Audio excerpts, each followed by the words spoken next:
मेरी माँ देखने में बहुत खूबसूरत थी। मैं अपनी माँ से मात्र 16 या 17 साल की ही छोटी थी।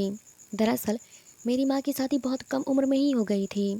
शादी के 1 साल के अंदर ही मैं उनकी गोद में आ गई और माँ और मैं कहीं एक साथ बाहर निकलते तो देखने वाले हमें बहनें ही समझा करते थे। माँ इतनी खूबसूरत थी कि उनकी उम्र का उन पर कोई ज़्यादा असर नहीं हुआ। पर अचानक माँ ने एक दिन अपना इरादा मुझसे जाहिर किया तो मैं उनके इस फैसले पर भड़क उठी।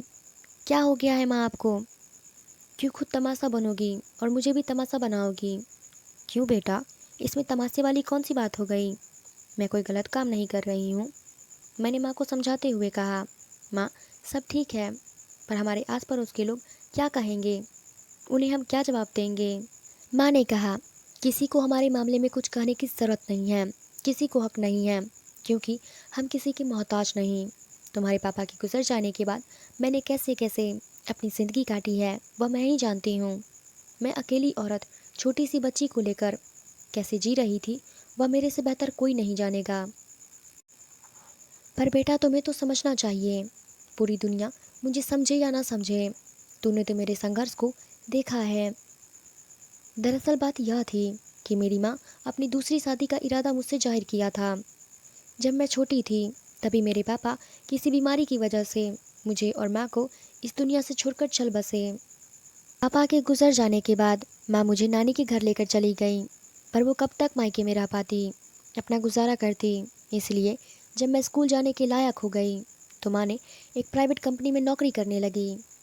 मेरी माँ ने मेरे लिए माँ और बाप दोनों का फ़र्ज़ अदा किया था।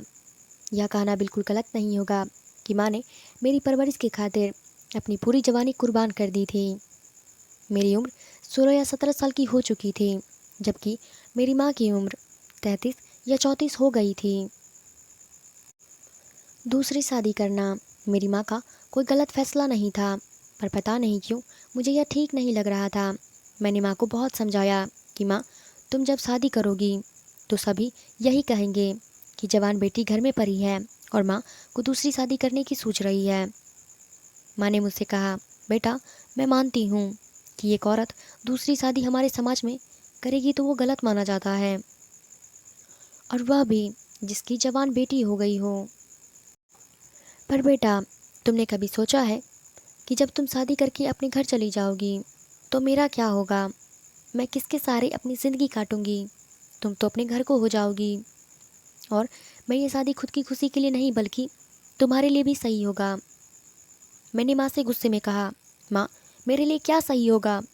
माँ ने मुझे समझाते हुए कहा, बेटा, भले ही आज के मॉडर्न ज़माने में औरत जात मर्दों को पीछे छोड़ती हुई आगे बढ़ रही है, उन्हें आज के मर्दों की ज़रूरत नहीं, पर सही तरीके से देखा जाए तो एक औरत की ज़िंदगी में आदमी का होना बहुत अहमियत रखता है।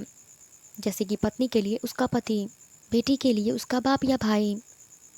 पर हमारे घर में ना तो बाप है ना भाई। इस शादी से हम दोनों की ज़िंदगी संवर जाएगी। माँ मुझे कितना भी समझाती, पर मुझे माँ के इस फैसले से चिढ़ हो रही थी। पर ना चाहते हुए भी मुझे उनका यह फैसला मानना पड़ा, क्योंकि अपनी माँ से बरी तो नहीं थी। वह एक समझदार औरत थी और वह शायद जो कुछ भी कर रही थी कुछ तो सोच समझ कर ही कर रही थी। मैंने माँ से कहा, मैं उस शख्स से मिलना चाहती हूँ जो तुम्हारी ज़िंदगी में मेरे पापा की जगह लेने वाला है। कुछ दिन बाद माँ ने मुझे उस इंसान से मिलाया जो मेरा सौतेला बाप बनने वाला था। उसका नाम मनोज था। उस मनोज को देखने के बाद मुझे बहुत हैरानी होने लगी, क्योंकि वह मेरी माँ की उम्र से 2-3 साल छोटा ही लग रहा था। मुझे मेरी माँ की शादी इस मनोज से करना कुछ अजीब सा ही लग रहा था, जैसे कि यह आदमी मेरी माँ से शादी किसी साजिश के तौर पे कर रहा हो। पर मनोज मेरे सामने बड़े सलीके से पेश आया। वह मुझसे बहुत अच्छे से बात किया। उसने मेरी पढ़ाई लिखाई के बारे में मुझसे पूछा। मेरे मन में आया कि मैं उससे एक बार पूछ ही लूँ कि आखिर वह मेरी माँ से शादी करना क्यों चाहता है, पर मैंने नहीं पूछा। उसके जाने के बाद माँ ने मेरी राय मुझसे जानने की कोशिश की। मुझे उनका शादी करने का ये फैसला अच्छा नहीं लगा था, पर मैंने ना चाहते हुए भी हाँ में सर हिला दिया। कुछ दिन बाद माँ और मनोज की शादी हो गई। शादी सादगी से हुई थी। जाहिर सी बात है कि हमारी तरफ से सिवाय मेरे और कोई नहीं था।